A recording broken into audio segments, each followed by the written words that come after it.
हे नमः. धर्माचा जणू मूर्तिमान पुतळा भासे जना भूवरी. दीक्षा देऊनी जो जगतिया बद्धास हो उद्धरी.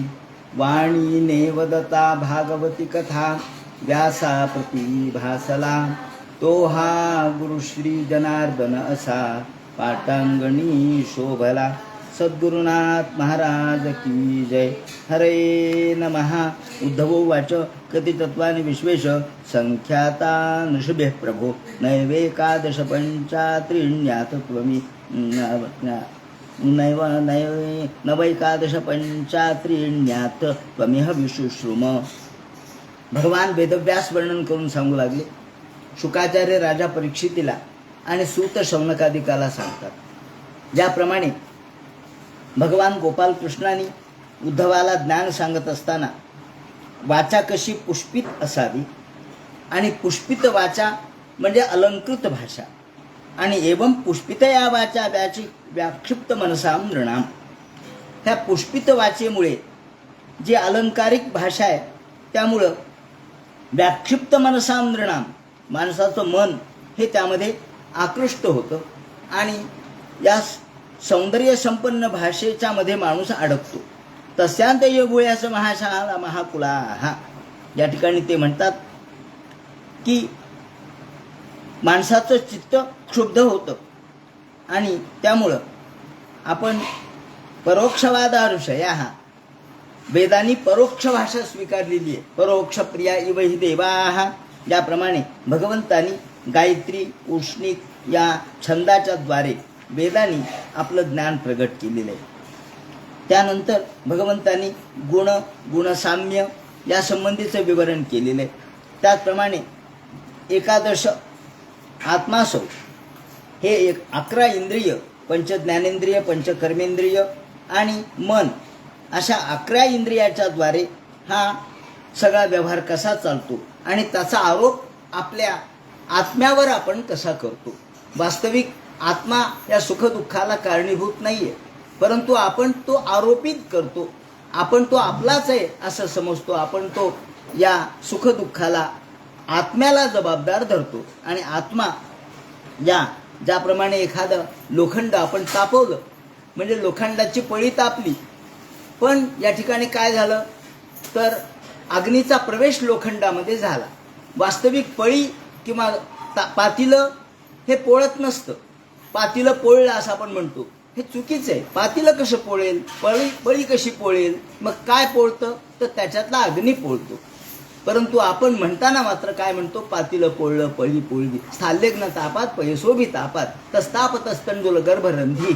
आपण जडभरताच्या आख्यानामध्ये हे पाहिलेलं आहे. तेव्हा ते म्हणतात याप्रमाणे अग्नी ह्या लोहामध्ये जातो आणि अग्नी संगे लोह पिटे. लोह म्हणजे लोखंडाला जे घण मारले जातात ते कशामुळे मारले जातात, तो लोखंडाला घण त्याच्यामध्ये अग्नी शिरला म्हणून मारले जातात. त्यामध्ये अग्नी शिरला नसता तर लोखंडाला घण बसले नसते. याप्रमाणे या ठिकाणी भागवतकारांनी अत्यंत वैज्ञानिक पद्धतीने आपल्या परिवर्तनाचा विचार मांडलेला आहे की आपल्याला आपण तेच आहेत असं वाटतं, पण आपल्यामध्ये किती बदल होतो आपल्या लक्षात येत नाही. आपण म्हणतो ना ही नदी तीच आहे, गेल्या 1000 वर्षापासून ही नदी वाहते, 1000 वर्षापासून वाहते, मग नदी तीच आहे का? नाव ते पण नदीचं पाणी ते नाही. नदीचं तीर बदललं, नदीचा व्याप बदलला, त्याचप्रमाणे नदीचा प्रवाह बदलला तरी आपण म्हणतो नदी तीच आहे. तेव्हा ज्याप्रमाणे ही नदी तीच आहे असं आपल्याला वाटतं, प्रवाह तर क्षणात बदलतो, त्यातलं पाणी बदलतं, परिवर्तित होतं. तसं विश्व हे परिवर्तनशील आहे आणि म्हणून आपण स्वतःला म्हणतो मी पहिल्यापासून असाच आहे. गेले 100 वर्षात काहीच परिवर्तन झालं नाही का? ते म्हणतात गर्भाधान गर्भवृद्धी जन्म बाल्यावस्था कुमारावस्था तारुण्य त्याप्रमाणे म्हातारपण या सगळ्यामध्ये विचार केला तर शरीरामध्ये किती बदल होतात. भागवतकारांनी अत्यंत शास्त्रीय पद्धतीने म्हटलंय की 9 अवस्था होतात शरीराच्या, म्हणजे मृत्यूपर्यंत 9 अवस्था त्यांनी सांगितल्यात. प्रकृती ही विकृतीमध्ये परिवर्तित होते आणि विकृती अजून विकृतीमध्ये परिवर्तित होते. विकृती म्हणजे विकार, त्यात बदल, विकार म्हणजे बदल. प्रत्येक 7 वर्षामध्ये आपल्या जीवाचं वर्तमान शरीर बदलतं असं शास्त्र सांगतं. दर 7 वर्षाला आपल्या अंगावरच्या त्वचा बदलतात, आपल्या जे पेशी आहेत त्या तर दर दिवसाला, दर 8 दिवसाला पेशी बदलतात. मग आपण दर 8 दिवसाला नवीन होतो हा त्याचा अर्थ आहे. पण आपण म्हणतो मी तोच आहे. दर 7 वर्षाला जीवाचं वर्तमान शरीर परिपूर्ण बदलतं. भागवतकारांनी देहाची 9 रूपांतरं सांगितलेली आहेत. रेतोबिंदूपासून ते मृत्यूपर्यंत 9 रूपांतरं सांगितलेली आहेत. आणि या दृष्टीने विचार केला तर 14 वेळेला आपलं शरीर बदलतं. आणि मग 14 वेळेला हे शरीर बदलत असेल, 7 रूपांतरं आपले होतात, 14 वेळेला शरीर बदलतं. याच हिशेबाने विचार केला तर चांगदेवाने 200 वेळेला आपलं शरीर बदललं. 200 वेळेला शरीर बदलून तो जिवंत राहिला.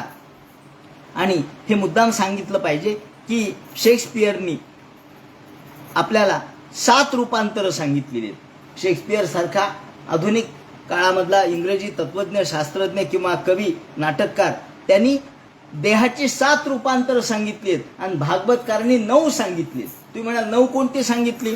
तर शेक्सपियरनी 2 वजा केलेत. कोणते? रेतोबिंदू आणि गर्भावस्था सोडून बाहेर आल्यानंतर पासूनच्या अवस्था गृहीत धरल्यात. अर्थात भागवतकारांनी शेक्सपियरचं म्हणणं एकच आहे. याप्रमाणे सांगायचं तात्पर्य असं की आपण प्रत्येक वेळेला बदलतो पण आपल्या लक्षात येत नाही. ज्याप्रमाणे ते म्हणतात ही माया, बदल म्हणजे माया, परिवर्तन, आणि जे स्थिर राहतं ते ईश्वर. ज्याप्रमाणे यथांबसा प्रचलता तरोपीच लाईव, ज्याप्रमाणे आपण या नदीमध्ये होडीत बसलो, नावेत बसलो म्हणजे आपल्याला झाडं चालल्यासारखी वाटतात, रेल्वेत बसलो म्हणजे झाडं पडल्यासारखी वाटतात.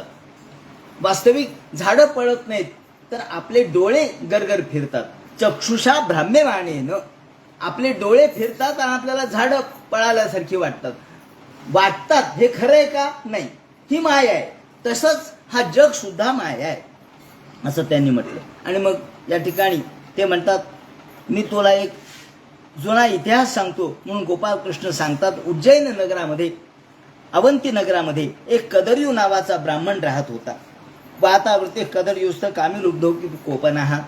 तो एवढा पैसेवाला होता की कुबेरा इतकी संपत्ती त्यांनी जमा केलेली होती. पण पैसा पैसा पैसा एवढा गोळा केला की त्याच्या घरामधले आडं भरले पैशानी, पण मुलाला नाही, बाळाला नाही, कोणाला कपडे नाहीत, कोणाला खाणं नाही. बिचारे मुलं बाळं बायको भिकाऱ्यासारखे राहायचे, फाटकं घालायचे, चिंध्या घालायचे. लोक म्हणायचे, अहो तुमच्या वडिलाकडं, तुमच्या पतीकडं एवढा पैसा आहे, कुबेरा इतका पैसा आहे. म्हणले काय करायचा पैसा? पैशाचा उपयोगच करत नाही. शेवटी एके दिवशी सगळे गावातल्या लोकांनी त्याला बहिष्कृत केलं. ते आणि मग मेहोणा एके दिवशी आला आणि मेहोणा म्हणला, दिवाळीच्या निमित्ताने आला बहिणीला ओवाळायला. मेहोणा म्हणला, का ग? तो बहिणीला म्हणतो, तुझी ही अवस्था? अगं दिवाळीचे चांगलं साडी घालावी, मुलांना चांगले कपडे घ्यावे. ते म्हणले, कुठून घ्यावेत? पैसा नाही. पैसा नाही कसा म्हणे? तुझ्या भाऊजीकडे पैसा आहे म्हणले. त्यांनी सगळं आड फोडला की त्याच्यातून पैसे काढले बाहेर. भरा भरा भरा घ्या म्हणले पोरांनो पैसे. ते पोरांनी सगळे पैसे घेतले, दुकानात गेले, दुकानातून कपडे आण, लत्ते आण, बायकांना साड्या आण, अलंकार आण. गावातले लोक म्हणू लागले, आज दुकानामध्ये, सोनाराच्या दुकानात सुद्धा कदर्यूच्या बायांची आणि पोरांची गर्दी कशामुळे? म्हणले, अहो त्यांच्याकडे पैसा आला. म्हणले, कुठून आला? म्हणले, त्यांचा मेव्हणा. अरे मेव्हणा फार चांगला आहे म्हणले त्यांचा. त्यांनी त्यांचं सगळं धन मोकळं केलं आणि हा बाहेर गेला होता भिक्षा मागायला, तुकडे मागायला. म्हणलं, हा माझ्या घरात काय? म्हणले. आणि त्याच दिवशी त्या मेव्हण्याने सांगितलं, सगळ्या गावाला दौंडी पेटवली. गावातल्या लोकांना, चला रे म्हणले, चला जेवायला. म्हणले, कोणाकडं? कदर्यूकडं. कदर्यूकडे जेवायला? हो म्हणले, कदर्यू ब्राह्मणाकडे जेवायला. हे म्हणल्याबरोबर लोक जेवायला आले. नवे कपडे घातलेले, अत्तर लावलेलं, त्याचप्रमाणे सोनं नाणं दागिन्यांनी नटलेली बायको पाहिली आणि विचार केला. म्हणजे कोण आहे? म्हणजे माझी बायको एवढी सुंदर नटलेली. आणि मग त्याला पाहिल्याबरोबर मेव्हण्याने हाकललं. म्हणले, तुमचं काही काम नाही, हटा इथून, निघून जा म्हणले इथून. तुमचं काही काम? म्हणले, माझा पैसा. तुमचा कशाचा पैसा? म्हणले, न देवाय न धर्माय. जो पैसा देवाला नाही, धर्माला नाही, तो कशाला उपयोगी नाही, तो पैसा तुमचा नसतो. याप्रमाणे त्याला हकलून दिलं आणि गावामधल्या लोकांनी त्याच्या भिक्षेवर चिथू केली. कुणी त्याच्यावर विष्ठा टाकली, कुणी मूत्र टाकलं आणि मग हा मात्र एका नदीच्या काठी बसला. त्रिदंडी संन्यास त्यांनी घेतला, नदीच्या काठी बसला. लोकांनी म्हणले मूर्ख आहे, म्हणले हा केवळ नुसत्या पैसा करणार आहे, त्याला काही अर्थ नाही, हा खोटा आहे म्हणले, दांभिक आहे. म्हणून लोकांनी त्याला हकललं, लोकांनी मारायला सुरुवात केली. आणि शेवटी त्यांनी कदरयूनी एक गीत गायली आहे, त्याला म्हणतात कदरयूचं गीत. कदरयू गीता म्हणतात. या भिक्षू गीता असं त्याला नाव आहे. ही भिक्षू गीता त्यांनी गायली. आणि तो म्हणाला, अरे अरे, विनाकारण मी पैसा गोळा केला, अर्थ साधने सिद्धे उत्कर्ष क्षणे जये. 15 अनर्थ एका पैशामुळं होतात. कशाने? 15 अनर्थ. अर्थ पैसा मिळवताना दुःख होतं, साठवताना दुःख होतं, खर्च करताना दुःख होतं, चोरांनी नेले तर दुःख होतं, राजांनी नेलं तर दुःख होतं. त्याप्रमाणे या 15 अनर्थ या पैशाने होतात. स्थेयम हिंसा नृतम दंभ काम क्रोध स्मयो मदाहा. त्याने माणसाला मद निर्माण होतो, दुःख निर्माण होतं, विरोध निर्माण होतो. अहो एकेका कवडीसाठी गळा घोटतात, भाऊ गळा घोटतात, बाप लेक. ते म्हणतात अहो अर्थे नालपीएसे हे ते. एका पैशासाठी लोक एकमेकांचा जीव घ्यायला तयार होतात. भिद्यंते भ्रातरोदारा पितर सुरत तथा. बायको दुरावते, पोरं दुरावतात, भाऊ दुरावतात एका पैशासाठी. तेव्हा देवा हा पैसा नको. म्हणून शेवटी त्याने भिक्षू गीता गायली आणि भगवंताशी तन्मय झाला. याप्रमाणे त्यांनी शेवटी म्हटले सर्वे मनो निग्रह लक्षणांता. त्याच्या भिक्षू गीताचं वैशिष्ट्य असे, मनावर निग्रह केला म्हणजे सगळा निग्रह होतो. मनावर निग्रह केला पाहिजे. मनो गुणांवैस्तृते बलीय सस्तातश्च कर्माणि विलक्षणानि. हे मनो निग्रह लक्षणांता. सगळ्यात मनावर नियंत्रण केलं म्हणजे सगळ्या गोष्टीवर आपल्याला नियंत्रण करता येतं. म्हणून परोही योग समन समाधी. योग आणि समाधी म्हणजे काय? योग आणि समाधी म्हणजे फक्त मनावरचं नियंत्रण.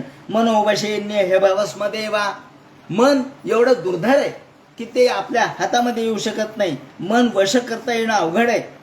आणि म्हणून मनश्च नान्यश्च वशम समेत. मन माणसाला वश करता येत नाही. भीष्मो हि देव सहस सहियान. हा मनाचा निग्रह असल्याशिवाय आपल्याला जगामध्ये कार्य करता येत नाही. पण मन आपल्या ताब्यात ठेवणं अवघड आहे. अशा प्रकारचं त्यांनी स्तुती केली भगवंताची आणि तो मुक्त झाला. त्यानंतर भगवंतांनी सांख्ययोग सांगितला आणि सांख्ययोग सांगितल्यानंतर पुढे ते म्हणतात पृथ्वीची उत्पत्ती कशी झाली, लय कसा होतो, तत्वसंख्या किती आहे, मूलभूत तत्व किती आहेत, हा सगळा तत्वज्ञानाचा भाग या ठिकाणी सांगितला. तत्वसंख्या सांगितल्यानंतर पुढे ते म्हणतात अन्य प्रलीयते मध्ये मंद धानासुलीयते. आकाशामधून पाऊस पडतो, त्यातून धान्य प्रगटतं, धान्यातून पुरुषाचं वीर्य निर्माण होतं, त्यातून उत्पत्ती होते, त्याचप्रमाणे पुत्र संतती निर्माण होते. त्यानंतर अपसु प्रलीयते गंध. प्रत्येकाचा लय कशात होतो? गंधाचा लय म्हणजे पृथ्वीचा लय हा पाण्यामध्ये होतो. पाण्याचा लय हा ज्योतिषी म्हणजे ज्योतिष अर्थात तेजामध्ये होतो. तेजाचा लय वायूमध्ये, वायूचा आकाशामध्ये, आकाशाचा हा अहंकारामध्ये, अहंकाराचा लय हा तन्मात वेगवेगळ्या प्रकारच्या ज्या भगवंताच्या सूक्ष्म स्वरूपाचा अहंकार आहे त्याच्यामध्ये आपण त्याला महत्त्व म्हणतो. आणि या महत्त्वाचा लय मायेमध्ये होतो आणि मायेचा लय ईश्वरामध्ये होतो. याप्रमाणे लय होतो आणि निर्माण होताना सुद्धा त्याचप्रमाणे निर्माण होतं. कालो मायामये जीवे. आणि काल म्हणजे काय? काल म्हणजे ईश्वराची माया आहे.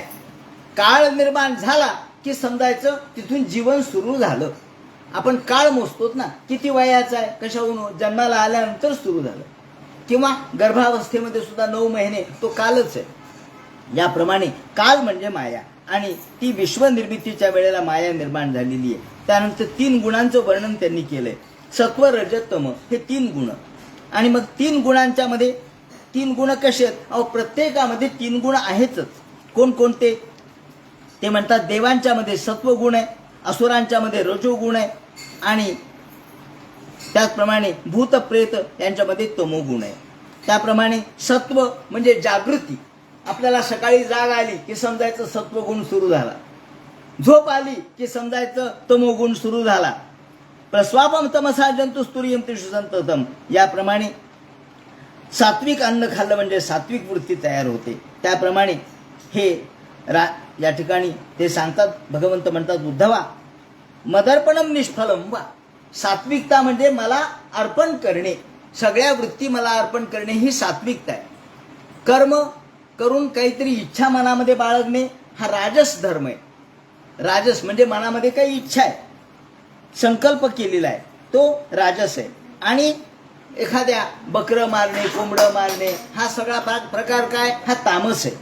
प्राकृतम तामसम ज्ञानम याप्रमाणे हे तिन्ही गोष्टी सांगितल्या. त्यानंतर श्रीकृष्ण म्हणतात, हे उद्धवा तुला मी आता पुरुरवा आणि उर्वशी यांची गोष्ट सांगतो की माझा जो पूर्वज आहे, कृष्णाचा पूर्वज होता हा पुरुरवा. ऐल सम्राडी माम गाथा मगाय छवा, याला म्हणतात ऐल गाथा, ऐल गीता. ही देखील गीताच आहे, ही देखील गायनच केलेलं आहे. हा ऐल म्हणजे पुरुरवा. आपण ही कथा नवम स्कंदात बघितली. उर्वशीसाठी तो विरहाने व्याकुळ झाला आणि उर्वशीला म्हणायला लागला, अगं उर्वशी तू थांब, अहो मे मोह विस्तार. अगं तू मला सोडून गेलीस, अरे अरे अरे माझी अवस्था काय झाली. या ठिकाणी पुरुरवाची कथा कृष्णाने यासाठी सांगितली आहे की त्याचा काम सांगायचा नाही, तर त्याला झालेला पश्चाताप सांगितलाय की अरे अरे माझ्यासारखा सम्राट, परंतु काय अवस्था झाली माझी. क्रीडामृग चक्रवर्ती, मी क्रीडामृग झालो. क्रीडामृग म्हणजे हातातलं खेळणं झालो, बाहुलं झालो. उर्वशीच्या हातातलं मी बाहुलं झालो. तिच्या नादामध्ये माझं चक्रवर्तीत्व गेलं, माझा मोठेपणा गेला. म्हणून सपरिच्छेद महात्मानु हित्वा तृण मी बेळ परम. एखाद्या गवताच्या काडीसारखी माझी अवस्था झाली. कुतस्थान भावस्यात ईश्वर ईशत्वमेव बाबा. अरे अरे माझी अवस्था मोठी वाईट झाली. एखाद्या गाढविणीच्या मागं गाढव लागावं आणि त्या गाढविणीने लाथा माराव्यात तरी त्या गाढवाने सहन कराव्यात. खरवत पाद ताडिता, हा भागवतकारणी शब्द वापरलाय.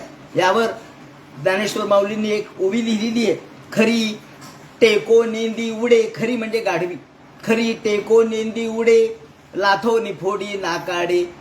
अगदी याच अर्थाचा हा ओवीचा आविष्कार आहे. खरी टेको नेंदी उडे. ही गाढवी आपल्या गाढवाला पाय देखील ठेवू देत नाही, परंतु उडते आणि दुगाण्या मारते, परंतु तो खर मात्र गाढव मात्र पुन्हा तिच्या मागे धावतो. तशी माझी अवस्था झाली. अरे अरे सेवतो वर्षपुगान मी या उर्वशीचं अधरपान अनेक वर्ष केलं, परंतु माझी कधी समाधान झालं नाही, माझी तुष्टी आणि पुष्टी झाली नाही, मला कधी त्यातून तृप्ती झाली नाही. न तृप्यत आत्मभू, कधी तृप्ती होत नाही. का तर तृप्ती कशी होईल. अग्नीमध्ये तूप टाकलं तर अग्नी कमी होईल का वाढेल. हविषा वर्ष त्यामध्ये म्हटलंय ना मी, हविषा कृष्ण वर्तमेव भुये वाभिवर्धते. अग्नीमध्ये तूप टाकलं तर अग्नी कमी होत नसतो, तो वाढतच जातो. तसं आपण कामाने कधी काम कमी होत असतो, कामाने काम वाढतच जातो. ते म्हणतात त्याप्रमाणे हे माझी अवस्था अशी झाली, परंतु मला कळलं नाही. आणि केवळ एका देहासाठी मी मागं लागलो. देहामध्ये आहेच काय, केवळ काय त्वं मांस रुधिर स्नायू. देहामध्ये काय हो, देहामध्ये काय मांस आहे, मज्जा आहे, अस्थी आहे, रक्त आहे, काय देहामध्ये. पण त्या देहाच्या मागे मी लागलो. बिनमूत्र पुयते रमताम. विष्ठा आणि मूत्र आहे, याच्या पलीकडे काय त्या देहामध्ये. परंतु मी देहात रममान झालो. माझ्यामध्ये आणि त्या किड्यामध्ये काय अंतर आहे. जे किडे विष्ठेमध्ये लोळतात, विष्ठेमध्ये आनंद मानतात, त्या किड्यात आणि माझ्यात काय फरक आहे. कारण देहाची या ठिकाणी एक तुच्छता व्यक्त केलेली आहे, जुगुप्सा व्यक्त केलेली आहे. स्तनो मांसग्रंथी कनक कलशा वित्तिपमतौ मुखम श्लेष्मागारम तद्भिज शशांकेन तुलितम.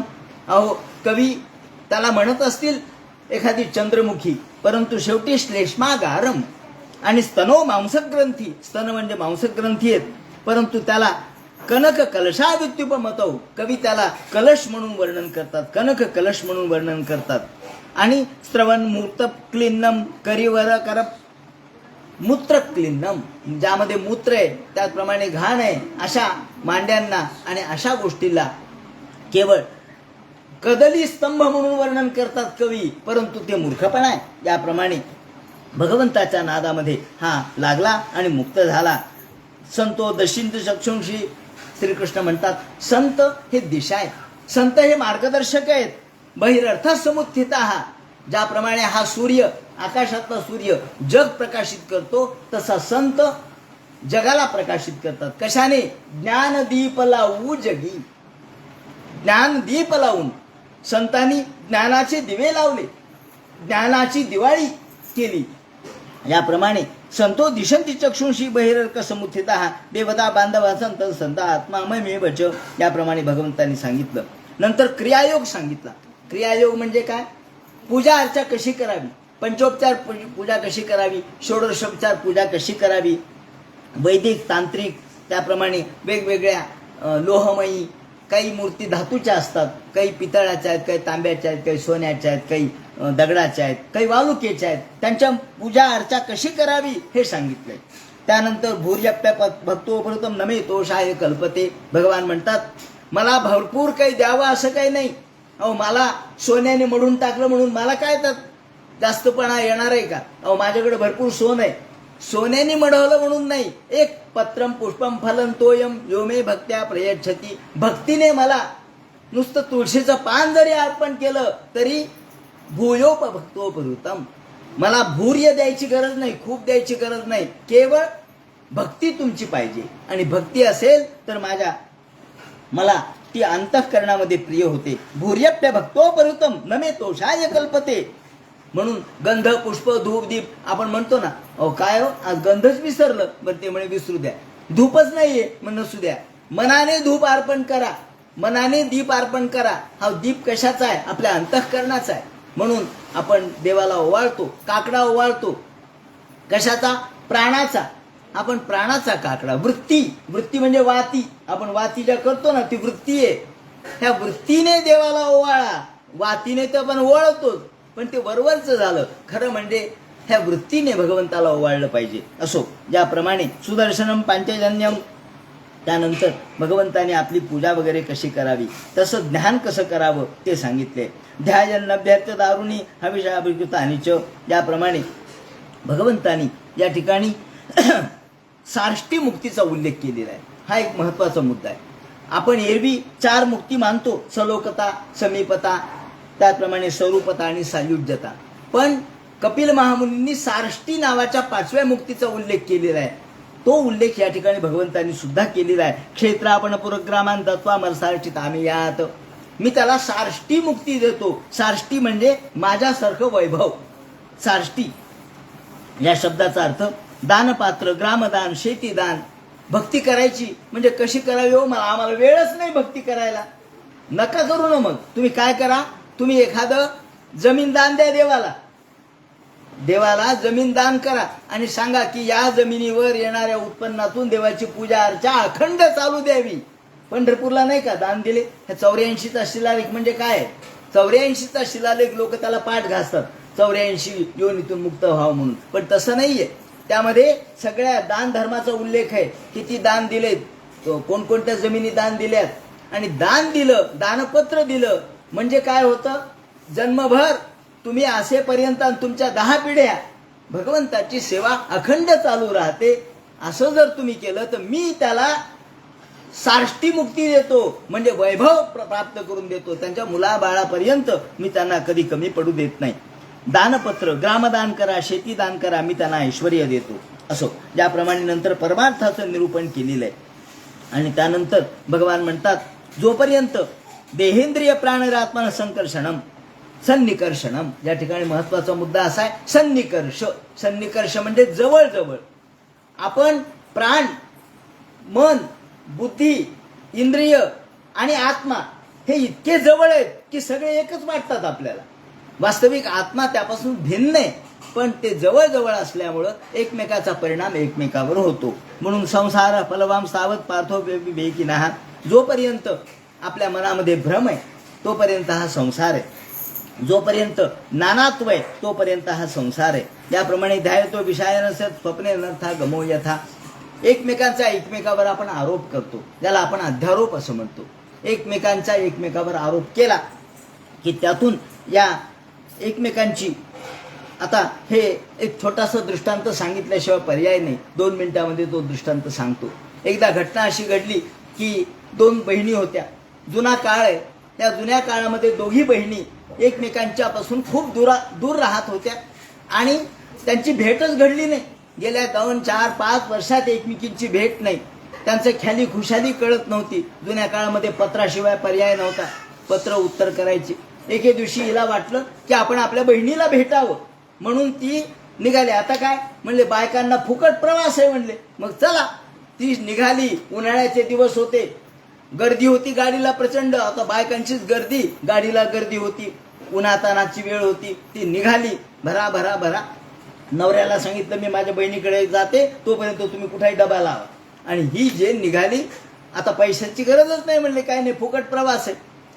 आणि दर मुक्काम करत करत एसटीने प्रवास करत करत 2, 3, 4 तास लागले. बहिणीच्या गावी आली. तिथून भरा भरा भरा भरा दुपारी 2 वाजले. बहिणीच्या घरी आली. बहिणीचं घर लावलेलं होतं. आता तिला काही सांगितलंच नव्हतं मी येणार आहे, काय पत्र नाही, उत्तर नाही, फोन नाही, काही नाही. आणि ही गेली. गेल्याबरोबर दरवाजा लावलेला होता. तिने दरवाजा वाजवला, कडी वाजवली. त्या बहिणीने त्या दिवशी घर आवरायला काढलं होतं, सारवायला काढलं होतं. आणि सगळं घर आवरलं, सारवलं, हे केलं. अजून आंघोळ राहिली होती. आणि आता आंघोळीला गेली. दुपारी 2 वाजले. आंघोळीला गेली. घरी कुणीच नव्हतं. तिचा नवराही बाहेर गेला होता. आणि मध्यंतरी तो आजारी असंही कळालं होतं, म्हणून तिला वाटलं भेटायला जावं. म्हणून ही गेली आणि दरवाजा खडखड वाजवला. तिला वाटलं कोण आला, आता कुणीच समोर नाही. तशीच आंघोळ केली, साडी घातली, कुंकू लावायचं राहिलं. दरवाजा उघडल्याबरोबर हिला पाहिलं. ही उन्हातानातून आली होती, त्यामुळं घामाने तिचे कुंकू पुसून गेलं होतं आणि हिचंही कुंकू लावण्यात आलेलं नव्हतं. दोघींनी एकमेकाकडे पाहिलं आणि रडायला सुरुवात केली. काय कसं झालं ग म्हणून रडायला सुरुवात केली. ती म्हणली तुझं कसं झालं, ही म्हणली तुझं कसं झालं. आता दोघी एकमेकांपासून रडायला लागल्या. घंटाभर रडल्या. शेवटी हिचा नवरा आला बाहेर. म्हणले कशामुळे रडायला तुम्ही. हा म्हणले तुम्ही आहेत काय. म्हणले म्हणजे काय, मी आहे म्हणजे मी आहेच आहे. अहो म्हणले हिच्या कपाळाला कुंकू नव्हतं म्हणून मला म्हणलं. ती म्हणली तुझ्या कपाळाला. म्हणले माझ्या नाही काय. ती म्हणली अहो घामाने गेला असल. याला काय म्हणायचं, याला म्हणायचं अन्योन्याध्यास. हिचा अध्यास तिच्यावर आणि तिचा अध्यास हिच्यावर. मला वाटलं तुझं आणि तुला वाटलं माझं. याप्रमाणे असा एकमेकांच्या वरती अध्यास इंद्रियांचा होतो आणि म्हणून आत्मा दुःखामध्ये पडतो. याप्रमाणे ज्याला म्हणतात अन्योन्याध्यास. या अन्योन्याध्यासाने आत्मा हा दुःखी होतो. प्रत्यक्षात काहीच घडलेलं नसतं. अगा जे घडलेचे नाही त्याची वार्ता पुसशी काही. याप्रमाणे त्यांनी मग भागवत धर्माचं निरूपण भगवंतांनी केलं. आणि भागवत धर्माचं निरूपण केल्यानंतर भगवान म्हणतात, हे उद्धवा आता तुला मी सांगतो की पुण्यदेश कोणता आहे. पुण्यदेशानाश्रयत मद्भक्ते साधुभिष्यतान.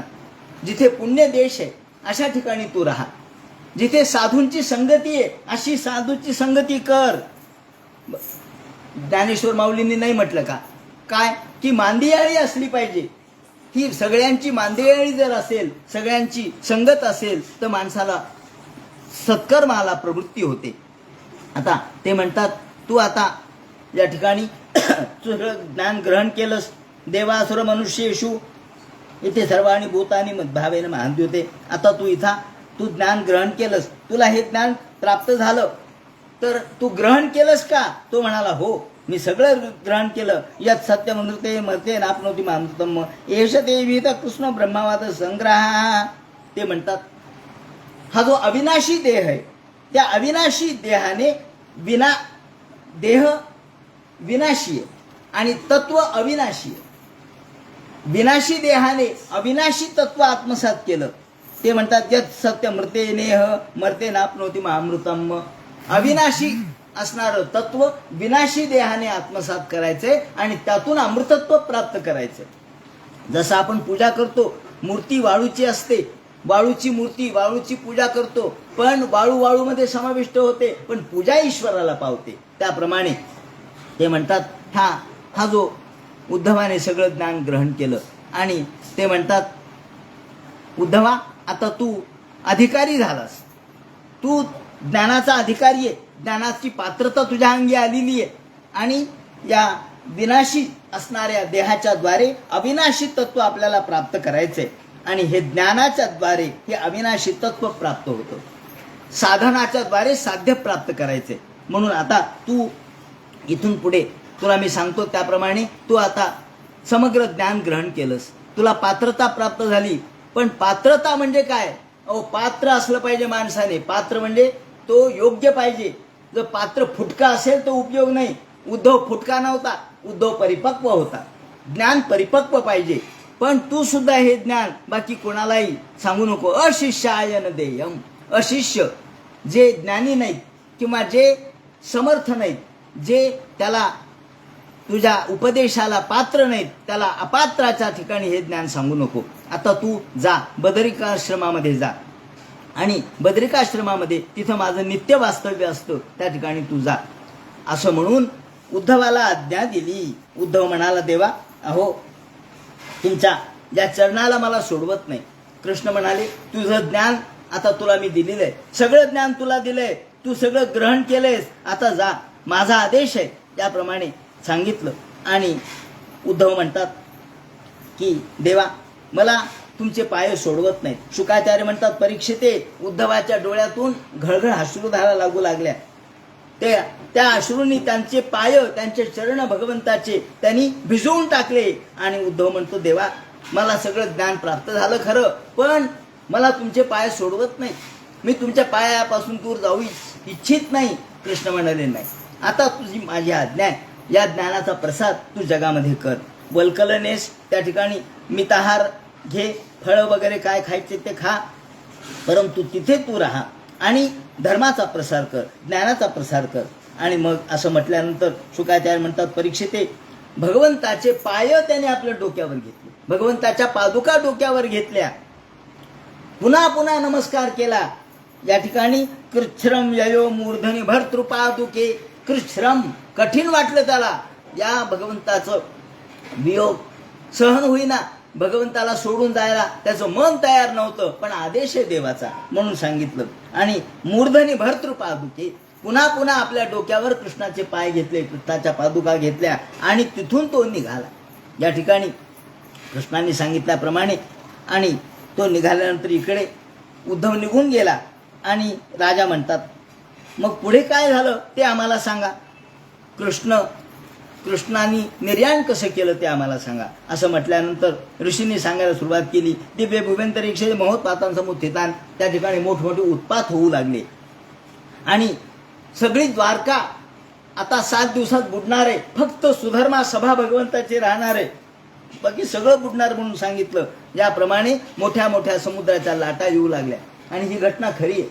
त्यावेळेला 5000 वर्षापूर्वी इतकं मोठं वादळ आलं, सगळ्या जगात आलं म्हणे, अनेक ठिकाणी विध्वंस झाले, तसा द्वारकेमध्ये झाला. आणि ही ऐतिहासिक घटना आहे. म्हणजे कृष्णाला त्याची आधीच पूर्वकल्पना होती. कृष्ण तर स्वतः ईश्वर होते म्हणून तर होती, पण कृष्णाचं ज्ञान सुद्धा होतं, वैज्ञानिक सिद्धता सुद्धा होती. याप्रमाणे भगवान तिथून निघाले आणि ते एका पिंपळाच्या झाडाखाली जिथं बसले होते, त्या ठिकाणी प्रभास क्षेत्रावरती, अर्थात भगवान सरस्वती आणि हिरण्या यांचा संगम जिथे आहे, सरस्वती आणि हिरण्यांचा संगम आहे आणि तिथून त्या नद्या समुद्राला मिळतात अशी जागा आहे. त्याला भृगु तीर्थ असं म्हणतात म्हणे. ते भार्गव रामाने तयार केलेलं तीर्थ आहे, हे भृगु तीर्थ म्हणतात. त्या ठिकाणी व्याध उभाच होता आणि या व्याधाने बरोबर बाण लावला, बाण नेम धरला. श्रीकृष्ण त्या ठिकाणी बसले होते. ते कसे बसले होते त्यांनी वर्णन केले की भगवंतानी आपल्या उजव्या गुडघ्यावर डावा पाय दिलेला होता. तरुण पिंपळाच्या झाडाखाली बसले होते आणि इकडे शांत डोळे झाकले होते, कुठेही दुःख नव्हतं, हसतमुख चेहरा होता. आणि इकडे सगळ्या यादवांच्या मध्ये जी धुमश्चक्री सुरू झाली, यादवांच्या मध्ये संघर्ष सुरू झाला आणि हा यादव त्याला मारतोय, तो त्याला, अहो कोणीच कोणाला ऐकेना. बाप मुलाला मारू लागला, मुलगा बापाला मारू लागला, चुलता पुतण्याला मारू लागला, मामा भाच्याला मारू लागला. अहो सगळे घरातलेच लोक एकमेकांच्या विरोधात गेले आणि एकमेकांच्या मध्ये संघर्ष सुरू झाला. धाली संपल्या, तलवारी संपल्या, गदाय संपल्या, बाण संपले, परशु संपले आणि मग लव्हाळा घेतला आणि लव्हाळा घालून एकमेकांना मारू लागले. मैरे या नावाचं द्रव्य प्राशन केलं आणि तेण विभ्रंशाला ज्ञाना, हा त्यांचं ज्ञान संपलं. बेभान झाले, बेभान, काही राहिलं नाही, कोण कोणाला ओळखेना. आणि जे एकमेकांच्या मध्ये संघर्ष सुरू झाला ज्या वेळेला ते म्हणतात संध्याकाळ झाली होती. दिशा भीतिर्मा कुर्वन, आकाशामध्ये दिशो भीतिर्मा कुर्वन विधुमैव पावकाहा, भीतिमेरा असा शब्द वापरलाय. अंधार पडला होता, थोडा संध्याकाळचा अंधार पडला होता आणि आकाशामध्ये जणू काही धूर दाटावा अशी स्थिती होती. आणि भगवंतानी विचार केला आणि त्यांना कळालं की राम स्वतः बलराम दादा यांनी सर्पाचं रूप धारण केलं आणि ते समुद्रामध्ये गेले. बस त्याने आपला देह या ठिकाणी ठेवला. राम समुद्र वेलायम योगमास्थाय पौरुषम, कृष्णाला कळालं बलराम दादानी देह ठेवला. त्याचं कारण काय झालं? त्याचं कारण असं झालं की बलराम दादाला वाटलं अहो यांचा संघर्ष चाललाय, ज्यांना थांबवावं. कृष्णाला म्हणले कृष्णा ज्यांना थांबू ना, आपण आपले पोरं बाळ आहेत. कृष्ण म्हणले दादा ते ऐकायचं नाही. नाही म्हणजे माझं मी सांगून बघतो, मी मोठा आहे. बलराम दादा सांगायला गेले, आता बलराम दादाचं कोण ऐकणार नाही बरं. पण बलराम दादाला काय उत्तर ऐकावं लागलं माहितीये का? बलराम दादाला ऐकावं लागलं, ए थेरड्या तिकडे जा तू, नाही तर तुलाच आम्ही मारू. तो म्हणला अरे मलाच, माझ्यावर तू उसळले म्हणले पोरं आपले. कृष्णाला म्हणले कृष्ण म्हणले आता तुम्ही मोहित झालात, आता पुन्हा मोहित होऊ नका. तुम्हाला वाटलं आपले पोरं आहेत, हे आपले नाहीत, आता यांचा संघर्ष होऊ द्या, यांना मरू द्या म्हणले. असं ऐकल्याबरोबर बलराम दादाच्या लक्षात आलं की आता आपला अवतार संपायची वेळ आलेली आहे. आपण आपला अवतार कधी संपायचा हे जाणलं पाहिजे. आपण आपला अवतार कधी संपवावा हे कळलं पाहिजे, कुठं थांबावं हे कळलं पाहिजे. याप्रमाणे कृष्णाने सांगितलं. बस दादानी आपला अवतार समाप्त कळल्याबरोबर कृष्ण तिथे बसले आणि एका साश्रू नयनाने हात निघून गेला. उजव्या गुढ्यावर डावा पाय ठेवला आणि इकडे कृत्वारो दक्षिणे पाद मासे नंपंग दारुणम्म. आणि एवढ्यात व्याध कुठे होता उभा? तो त्या भृगुतीर्थापाशी उभा होता. हा भृगुतीर्थ त्यांनी सांगितलंय ते परशुरामाने निर्माण केलं होतं. सरस्वती आणि हिरण्य यांचा संगम त्या ठिकाणी समुद्राला मिळतो, तिथे हे तीर्थ तयार झालेलं आहे. आणि हा जरा नावाचा व्याध, आता दोन अर्थ आहेत. जरा म्हणजे म्हातारपण असा एक अर्थ आहे आणि जरा म्हणजे व्याध हाही आहे. तो त्या ठिकाणी तिथं वीर प्रभंजन नावाचा मठ आहे म्हणे सध्या. तिथून त्यांनी बरोबर नेम धरला होता आणि त्यांनी बरोबर श्रीकृष्णाने ही लीला केली आहे. खरं म्हणजे कृष्णाच्या पायाला बाणही लागला नाही, काहीच झालं नाही. ते म्हणतात अहो देवाच्या पायाला कुठं बाण लागतो का? आणि बाण लागून कोणाला मृत्यू येत असतो का? देवानी फक्त लीला केली म्हणे. ही कृष्णाने भौतिक जड देह या ठिकाणी ठेवायचा म्हणून आणि ब्राह्मणाचा शाप खोटा होऊ नये म्हणून ही लीला केलेली आहे. त्यांच्या वचनाला बाधा येऊ नये म्हणून ही माहिक कृती केलेली आहे. त्यांच्या दिव्य देहाला बाण लागलेला नाही. आणि तेवढ्यात याला असं वाटलं की व्याधाला की हे हरणाचं मुख आहे, हरणाचं तोंड आहे असं वाटलं. कृष्णाचा जो पाय होता लाल दिसणारा तो हरणाचं मुख आहे असं वाटलं. म्हणून त्याने बरोबर बाण मारला आणि बाण मारल्याबरोबर कृष्णाच्या पायामध्ये तो भेदला गेला. तेवढ्यात हा धावत आला. त्याला वाटलं हरिण पडलं असेल. पाहिलं तर गोपाल कृष्ण, 4 हात भगवंताने धारण केले होते. चतुर्भुज मूर्ती होती सुंदर भगवंताची, सावळ्या रंगाची. आणि त्याबरोबर भगवंताचं शंखचक्र गदा पद्म हे सगळं होतं आणि वैजयंती माला होती. पाहिल्याबरोबर तो तिथे धाडकन खाली पडला. क्षमा करा महाराज, मला कळलं नाही. आपण आहात, आपण देव, प्रत्यक्ष भगवान आहोत. त्याच्या पायावर इंद्रादिक देव ब्रह्मादिक देव लोळण घालतात. त्या पायाला मी आज बाण मारला. मी किती पापी आहे. भगवान म्हणाले तू काही पापी नाही, उठ, तू उठ आता. का? मा भैर जरे त्वमुत्तिष्ठ काम येशो कुतो हिमे. मा भैर, घाबरू नकोस, उठ. तू काही अपराध केला नाहीस का? करावे तसे भरावे. अरे रामावतारामध्ये माझा वालीचा काही विरोध नव्हता, तो काही माझा शत्रू नव्हता. तुझं वालीचं आणि सुग्रीवाचं भांडण होतं, पण मी लपून बाण मारला. तेव्हा आज देखील तू लपून बाण मला मारलास, ते माझं त्यावेळेस जे कृत्य होतं त्याची फिटामफाट झाली, नाही तर तेवढ्यासाठी मला पुन्हा जन्म घ्यावा लागला असता. याप्रमाणे आता मध्वाचार्यांनी भूमिका अशी घेतलेली आहे. मध्वाचार्य असं म्हणतात की व्याध हे कोण होते. मध्वाचार्यांनी एका दुसऱ्या पुराणामध्ये असं सांगितलंय की हा जो व्याध होता ते भृगु ऋषी होते पूर्वीचे. भृगु ऋषींनी देवाच्या छातीवर पाय दिला, म्हणजे परीक्षा घेण्यासाठी का असेना, पण पाय दिला. मग त्यांना दोष झाला का नाही? दोष झाला, दोष घडला. देवांनी माफ केलं त्यांना, देवांनी त्यांचे पाय धुतले, पण त्या ऋषीला पाप घडलं म्हणून त्याला व्याधाचा जन्म घ्यावा लागला. आणि आता भगवंतांनी त्याला व्याधाच्या जन्मातून मुक्त केलं, असं एका इतर पुराणामध्ये म्हटलेलं आहे. याप्रमाणे अशा ह्या व्याधाला भगवंतांनी स्वर्गाला पाठवलं. आणि इकडे त्याच वेळेस आपल्या दारुकाला बोलवून घेतलं. दारुकाला म्हणाले, दारुका इकडे. दारुका आले. दारुक तो बाण वगैरे काढला, दारुका आले. आणि आल्याबरोबर दारुकाला सांगितलं, आता जा द्वारकेमध्ये आणि जे काही कोणी लोक राहिले असतील, वसुदेव, देवकी, माझ्या पत्नी, बलरामाच्या पत्नी, यांना सांगा, सगळी घटना सांगा काय घडलं ते. आता मी निजधामाला चाललो. म्हणून भगवंतानी दारुकाला निरोप दिला. इकडे रथ आकाशात त्याच्या समोर उडाला. रथ, प्रहरण, जे जरासंध या युद्धाच्या वेळेला आला होता, तो सगळा रथ आकाशात उडाला.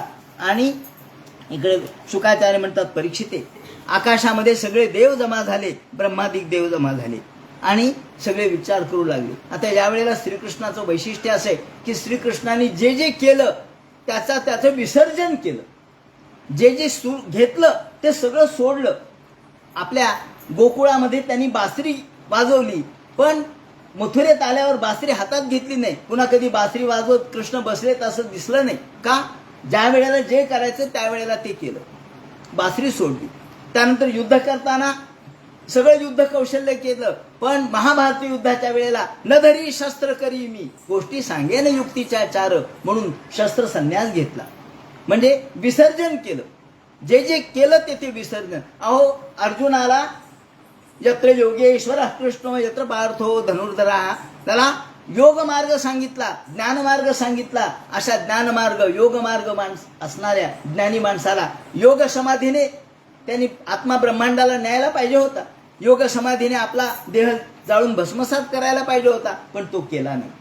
केवळ निमित्त केलं, एका बाण लागायचं. त्याला म्हणतात श्रीकृष्णाचं विसर्जन. तेव्हा श्रीकृष्णाने ही विसर्जन क्षमता आत्मसात केलेली होती. आणि म्हणून ते म्हणतात, श्रीकृष्ण यावेळेला विचार केलं, डोळे झाकले. त्यांनी वर्णन केलंय, आकाशामध्ये सगळे देव जमा झाले होते आणि ब्रह्मदेव, इंद्रादिक देव, वरुण, चंद्र, त्याप्रमाणे अग्नी, हे सगळे जमा झाले होते. विमान जमा झाले होते आणि पितामह पाहत होते की आता भगवान येतील. त्यांनी वर्णन केलंय की भगवंतानी डोळे झाकले. ते म्हणे, का डोळे झाकले हो? ते म्हणे, डोळे यासाठी झाकले की आपण आता कोणाकडे जावं. कारण ज्या वेळेला अवतार घ्यायचा होता त्यावेळेला सगळ्या लोकांना, सगळ्या देवांनी प्रार्थना केली, देवा कंस फार माजलाय, बाकीच्या पृथ्वीवरचे बाकीचे लोक फार माजलेत, त्यांना तुम्ही त्यांचं हनन करा. आता त्यांचं हनन केलं म्हणून सगळे लोक म्हणाले, देवा, आपण म्हणतो ना, तुम्ही जाताना तुम्ही या रस्त्यावरून चाललात का माझ्या घरी या, तुम्ही या रस्त्यावरून जाणार आहेत का माझ्या घरी या. प्रत्येक जण म्हणतो माझ्या घरी या. देवाने डोळे झाकले, म्हणले आता कोणाकोणाकडे जावं. प्रत्येक जणच माझं स्वागत करणार आहे. तर जाताना आता याच्याकडे गेलं तर त्याला राग येईल, महादेवाकडे गेलं तर ब्रह्मदेवाला राग येईल, ब्रह्मदेवाकडे गेलं तर महादेवाला राग येईल. काय करावं? महादेव, ब्रह्मदेव, अग्नीकडे गेलं तर इंद्राला राग येईल. काय करावं? विचार केला, आपण कोणाकडेच जायचं नको म्हणले, आपण कोणाकडेही जायचं नाही.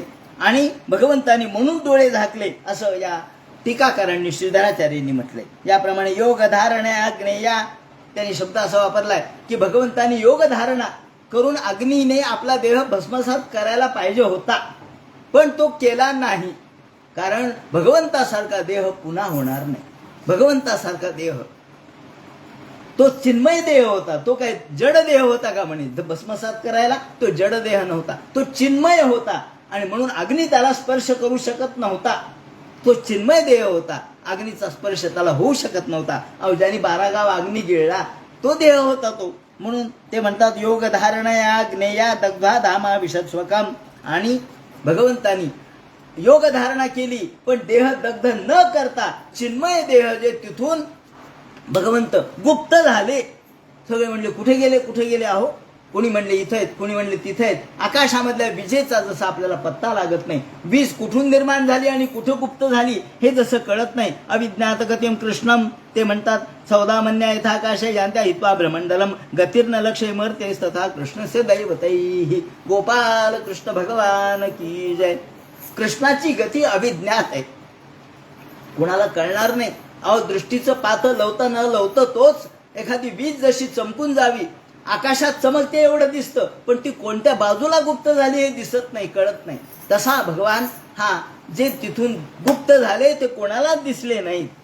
ते म्हणतात भगवान अहो ते वैकुंठात गेलेच नाहीत, स्वधामाला गेलेच नाहीत. तिथून जे निघाले ते पंढरपूरला 2 हात कटेवर ठेवून उभा राहिले आणि समचरण सरोजम सांद्र निरांबुधावम जघननीत पाणी मंडनम मंडनाराम तरुण तुलसीमाला कंधरम कंजनेत्रम सदय धवलहा संविठ्ठलं चिंतयामी. गोपाल कृष्ण भगवान विठ्ठल रूपामध्ये उभे राहिले.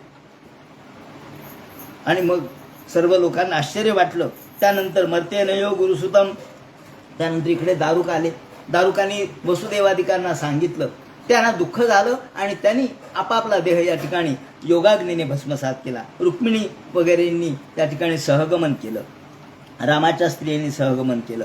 आणि वर्जयित्वा महाराज भगवंताचं फक्त जे ठिकाण होतं, भगवंताचा जो महाल होता तो सोडून बाकी सगळं समुद्रामध्ये एकरूप झालं. ज्याप्रमाणे आता हळूहळू समुद्राचं संशोधन चाललंय, त्यात बलराम दादाचा नांगरही सापडलाय. हळूहळू संशोधन चाललंय समुद्रामध्ये. द्वारका सापडली आहे समुद्रातली, जशी तशी सापडली, त्याचं विवरण आहे. असो, याप्रमाणे इकडे सांगितल्यानंतर इंद्रप्रस्थम समावेश. मग अर्जुनाने बाकीच्या उरलेल्या स्त्रियांना इंद्रप्रस्थाला तो घेऊन गेला आणि आपल्या नगरीला घेऊन गेला. ज्याप्रमाणे इंद्रप्रस्थम समावेश वज्रमचा समावेश येतं.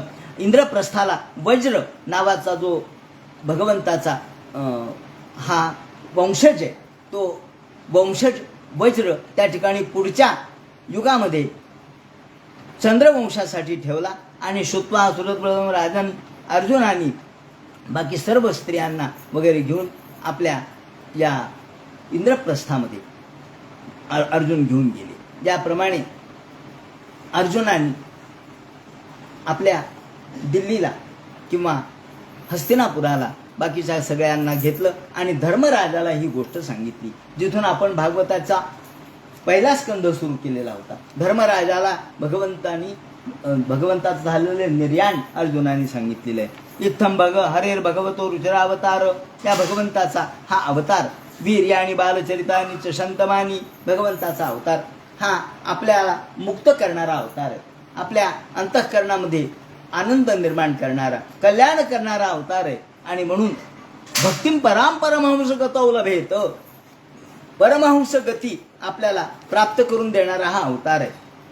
याप्रमाणे भगवंताच्या या निर्याणाचा जर आपण सकाळच्या वेळेला उठून जर श्रवण केलं, मनन केलं, पठण केलं तर आपल्याला सुद्धा भगवंताची गती प्राप्त होते. अशा प्रकारचा आशीर्वाद याला दिलेला आहे. याप्रमाणे आता आपण हा 11वा स्कंध या ठिकाणी समाप्त केला. आता उद्या 12वा स्कंध आपण सुरुवात करणार आहेत. कलियुगाचा मध्ये कोण कोण राजे कसे होतील, कलियुगाची गती आणि स्थिती कशी आहे या संबंधीचे विवरण जे करतील तो सगळा भाग उद्याच्या चिंतनात सांगण्यात येईल. हरे नमः. पुंडलिक वरदे हर विठ्ठल. सीताकांत स्मरण जय जय राम. पार्वती पते हर हर महादेव. श्रीमज्जनार्दन गुरुमूर्तये नमः. हरे राम राम राम हरे.